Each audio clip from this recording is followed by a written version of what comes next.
बैठे हमारे समाज के बुद्धिजीवी सभी को मेरा सादर प्रणाम और उनका दिल से स्वागत करता हूं।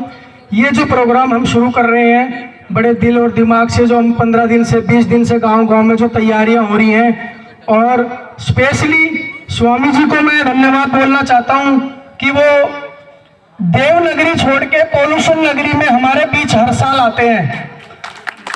जो हरिद्वार में रह रहा है वो दिल्ली क्यों आएगा? और मैंने तो सुना था जात न पूछो साधु की तो कोई जात नहीं होती, फिर भी इनके अंदर एक टीस है कि मेरे समाज के लोग कहाँ हैं, क्यों भटक रहे हैं। वो उनको हर बार जागृत करने के लिए यहाँ पे आ जाते हैं, बड़ी उम्मीद से और बड़े सपने लेके आते हैं। मैं उनका दिल से धन्यवाद करता हूँ। और अभी उन्होंने एक बात और कही कि माता पिताओं का ध्यान रखें, माता के चरणों में ध्यान रखें। अभी ही पिछले महीने ही मेरी मम्मी एक्सपायर हुई है। दशहरा को उनकी तबीयत खराब हुई थी और दिवाली से 4 दिन पहले एक्सपायर हो गई। मैं आपको एक बात कहना चाहता हूं, अगर आप अपने बड़ों से जुड़ना चाहते हो, अपने बच्चों से जुड़ना चाहते हो, सिर्फ एक फॉर्मूला बताऊंगा।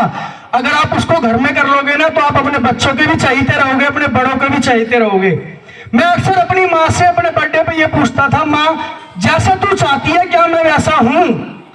और जब भी मेरी माँ मुझे मेरे अंदर कोई कमी बताती थी तो मैं उसको 15 से 20 दिन में ठीक करके उनसे फिर पूछता था, मगर जैसा तुम चाहती हो क्या मैं वैसा हूं? आज मेरी बेटी अभी यहाँ पे आई थी जिसने बेटी बचाओ बेटी पढ़ाओ का नारा दिया था, उससे मैं अक्सर ये पूछता हूँ क्या बेटी तू जैसा चाहती है मैं वैसा हूं? मैं अपनी वाइफ से अक्सर पूछता हूँ क्या जैसा तुम चाहती हो वैसा मैं हूं? जब तक हम उनके लिए नहीं बदलेंगे वो हमारे लिए नहीं बदलेंगे। हम अपने बच्चों को हाई लेवल की पढ़ाइयाँ कराते हैं, घर में लोग हमारे जो पेरेंट्स होते हैं वो ड्रिंक करके आते हैं, माहौल घर में दूसरा होता है और हम चाहते हैं हमारा बच्चा आईएएस बन जाए। बच्चे आपके लिए जब बदलेगा जब आप बच्चों के लिए बदलने की हिम्मत रखोगे।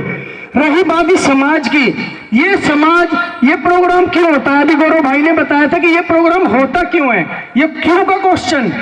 ये जो प्रोग्राम होता है आप लोगों को पूरे साल की गाइडलाइंस दी जाती है कि आपका समाज आपके बीच में क्या कर रहा है, आपके बच्चों के लिए क्या कर रहा है। हम अक्सर देखते हैं जिनके लिए ये पेड़ लगा रहे हैं, गणेश पाल जी, शशिकांत जी, ये कहते हैं कि हमें 5 बच्चे दे दो किसी भी गांव में, हम उनको पर्सनली समझाने आ जाएंगे।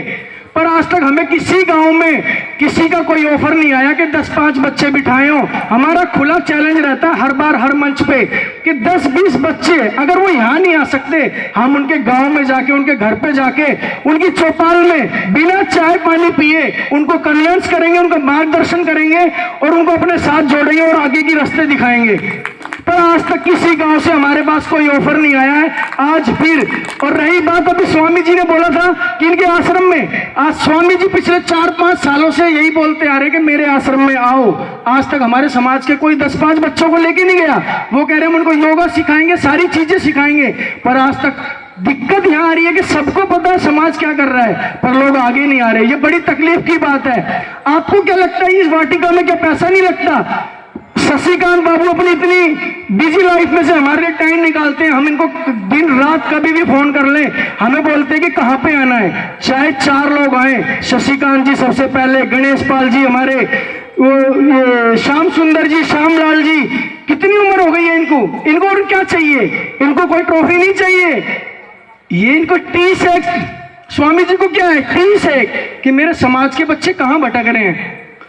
दूसरी बात, अभी हम गांव-गांव जाके ये फंड इकट्ठा कर रहे थे, बड़ी मुश्किल होती है पैसा इकट्ठा करने में। और सबसे बड़ी बात मैं कहना चाहूंगा, अपने बुढ़पुर के जितने भी लोग आए उनका दिल से धन्यवाद करता हूं।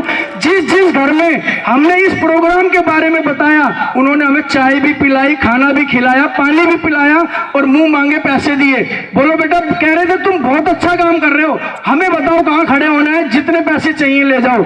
और मैं बड़ा दिल से उनको धन्यवाद करता हूँ। मेरे दादा, चाचा, ताऊ, बहन बेटियां मेरी आई हैं, उनका बड़ा दिल से धन्यवाद करता हूं कि वो इस समारोह का सम्मान करते हैं, इस गडरिया समाज का सम्मान करते हैं। मैं यही कहता हूं आप भी अपने अंदर इस समाज के लिए, ये जो प्रोग्राम हो रहा है इसके लिए अपने दिल में एक जोत जगाओ। हर दिवाली, दशहरा, शादी ब्याह की भी तो तैयारियां करते हैं ना हर बार। ये सिर्फ 10-25 दिसंबर का एक दिन निकालना इतना मुश्किल क्यों हो जाता है? आज भी मैं देख रहा हूँ बच्चों का कितना अभाव है, ना यहाँ पे कोई बेटियां बैठी हैं, ना कोई बहुएं बैठी हैं। जितने लोग हैं क्या उनके घर में बहन बेटियां नहीं है? बड़ी तकलीफ होती है, बहुत सारी चीजें हैं बोलने के लिए, पर मैं आपको यही कहना चाहूंगा कि इस समाज को बचा लो। मुहिम सब जगह चल रही है, आप लोग भी जुड़ो, और कुछ गलत अगर हम कर रहे हैं तो हमें गाइडलाइंस करो, क्योंकि फंडिंग की भी बहुत दिक्कत आती है हर बार। अगर बड़े पैसे आए तो बड़ी प्लानिंग होगी, बड़ा प्रोग्राम होगा, बड़े बड़े। अभी देखो इन लोगों ने कोई हमारे से फीस थोड़ी ना ली है, कहां कहां से लोग आए हुए हैं अपने पदों को छोड़ के। क्या इनके पास टाइम नहीं है? ये कोई फ्री नहीं है, कोई भी नहीं, कोई हमारे से फ्री नहीं ले रहा। हनी भाई आए हैं, 2.5 लाख रुपए के ट्रेनिंग के लेते हैं, जो भी आपके सामने बोल के गए, पर आप वैल्यू नहीं करोगे, क्योंकि फ्री की चीजों की कभी वैल्यू होती नहीं, कोई नहीं करता फ्री की वैल्यू। मैं यही कहना चाह रहा हूं, अगर हन्नी भाई यहाँ पे 2.5 लाख रुपए लेके आए होते ना, मैं कह रहा हूं बाहर तक प्रोग्राम भरा हुआ होता।